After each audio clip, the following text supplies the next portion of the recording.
Continuemos con esta parte de la materia. Nos quedamos en bienes y servicios no normalizados. Revisemos el procedimiento de ínfima cuantía.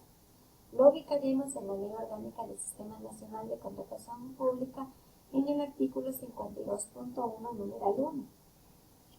Para este tipo de contrataciones para la adquisición de bienes o prestación de servicios no normalizados, exceptuando los de consultoría, cuya cuantía sea inferior a multiplicar el coeficiente .602 del presupuesto inicial del Estado del correspondiente ejercicio económico.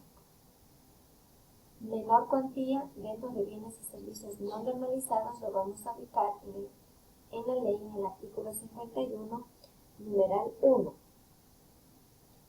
Si fuera imposible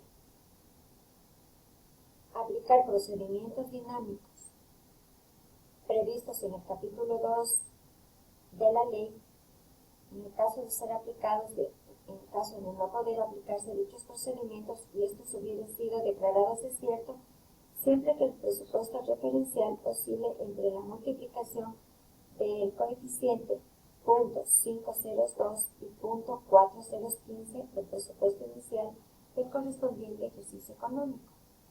Las cotizaciones las ubicaremos en el artículo 50, numeral 3. La contratación para bienes y servicios no normalizados, exceptuando los de consultoría, cuyo presupuesto referencial oscile entre la multiplicación de los coeficientes .502 y .4015 del presupuesto inicial del correspondiente ejercicio económico, y la licitación, que lo vamos a encontrar dentro del artículo 48, numeral 2. Para este tipo de adquisiciones de bienes o servicios no normalizados, exceptuando los de consultoría, cuyo presupuesto referencial sobrepase el valor que resulte de multiplicar el coeficiente .4015 por el presupuesto inicial del Estado del correspondiente ejercicio económico. Esta parte de la feria inclusiva, nosotros ya la revisamos cuando se generó el análisis de las obras, por lo tanto, es la misma. Nosotros en procedimientos especiales vamos a encontrar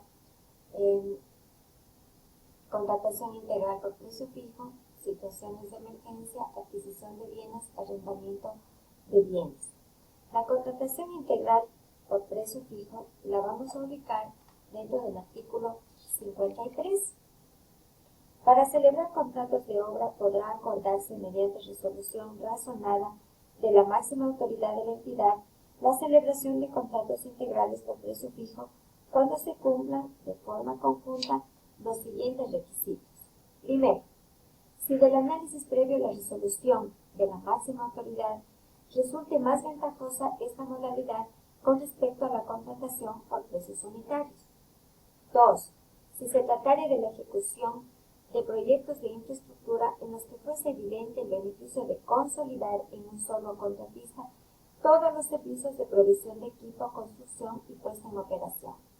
En otras palabras, lo que comúnmente se lo llama como llave en mano. 3. Si el presupuesto referencial de dicha contratación sobrepasa el valor que resulte de multiplicar el coeficiente .1% sobre el monto del presupuesto inicial del Estado del correspondiente ejercicio económico. 4. Que la entidad contratante cuente con estudios completos, definitivos y actualizados. Debemos acotar que se prohíbe en esta clase de contratos la celebración de contratos complementarios, la inclusión de fórmulas de reajuste de precios o cualquier otro mecanismo de variación de precios. El plazo de ejecución no será sujeto a modificaciones, salvo exclusivamente en los casos de fuerza mayor o caso fortuito. Los contratistas que se desarrollen bajo esta modalidad, es decir, contratación integral por precio fijo, asumen todos los riesgos y responsabilidades por el cumplimiento del objeto del contrato en las condiciones acordadas. Por ello, recordemos, este tipo de contratación no tiene contrato complementario, No tiene fórmula de reajuste de precio. No existe ningún mecanismo legal para que se pueda variar el precio luego de firmar el contrato. No estará sujeto a modificaciones, salvo en casos de fuerza mayor o caso fortuito. Los contratistas asumen todos los riesgos en este tipo de contrataciones. ¿Por qué? Por el tipo y monto del contrato. Las situaciones de emergencia nosotros las encontraremos en el artículo 57. Para atender situaciones de emergencia definidas en el artículo 31 del artículo 6, en el artículo 6, numeral 31, el ministro de Estado o en general la máxima autoridad de la entidad debe emitir una resolución motivada que declare la emergencia para justificar este tipo de contrataciones. Las resoluciones deben ser publicadas en el portal de compras públicas. La entidad puede contratar de manera directa y bajo responsabilidad de la máxima autoridad obras, bienes o servicios, incluyendo los de consultoría, que se requieren para superar de manera rápida las situaciones de emergencia.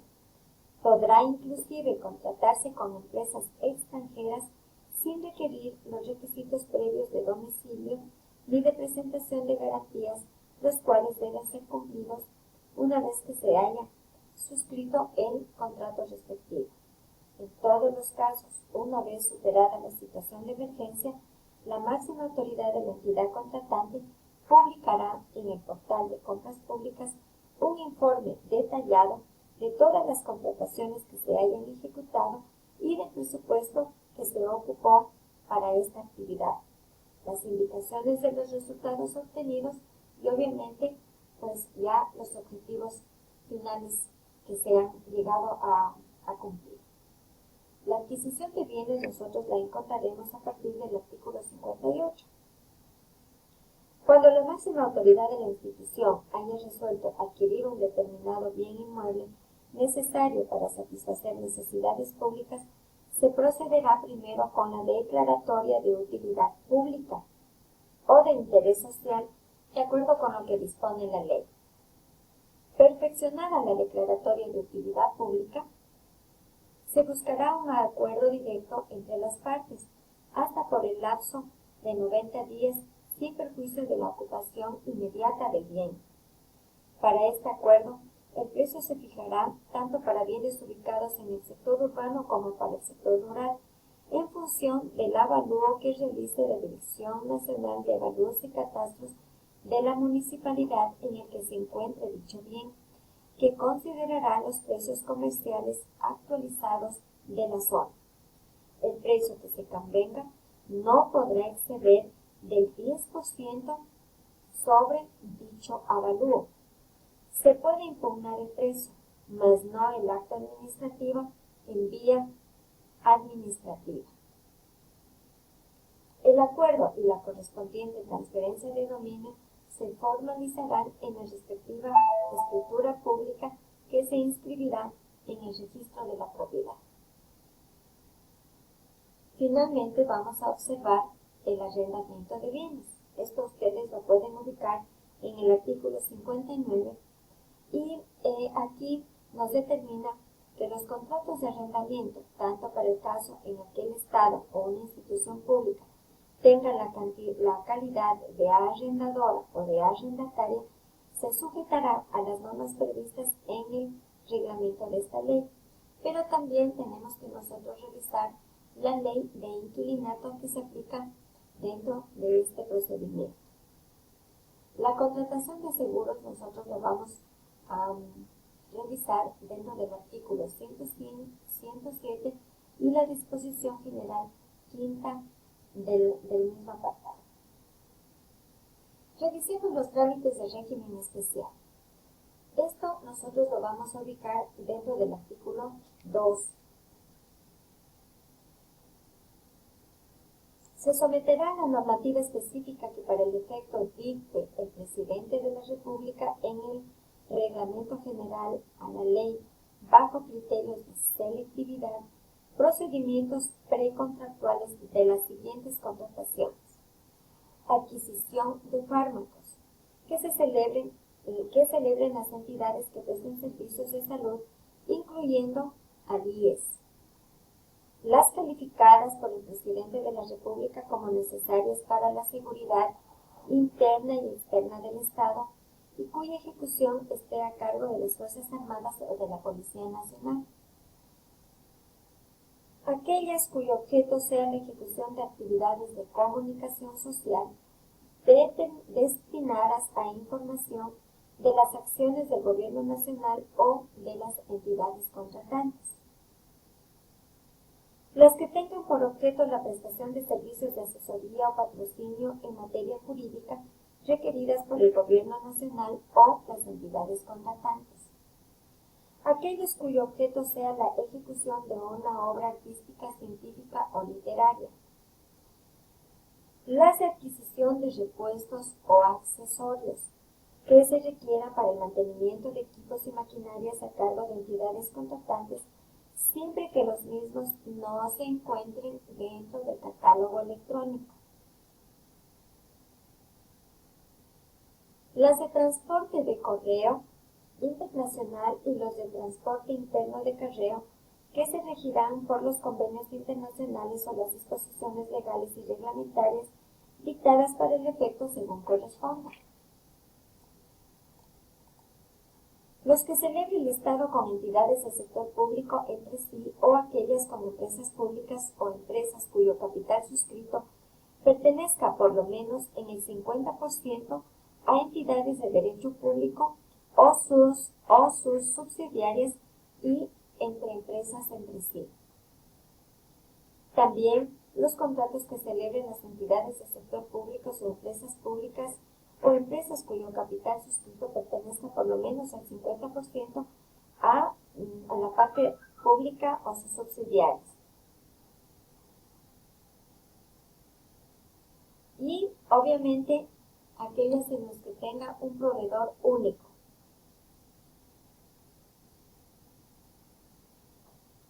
Para ello, obviamente, se requerirá el correspondiente certificado de ser el único proveedor de los bienes o servicios que se puedan requerir tanto por la entidad contratante y obviamente ser ofertados por aquellos interesados.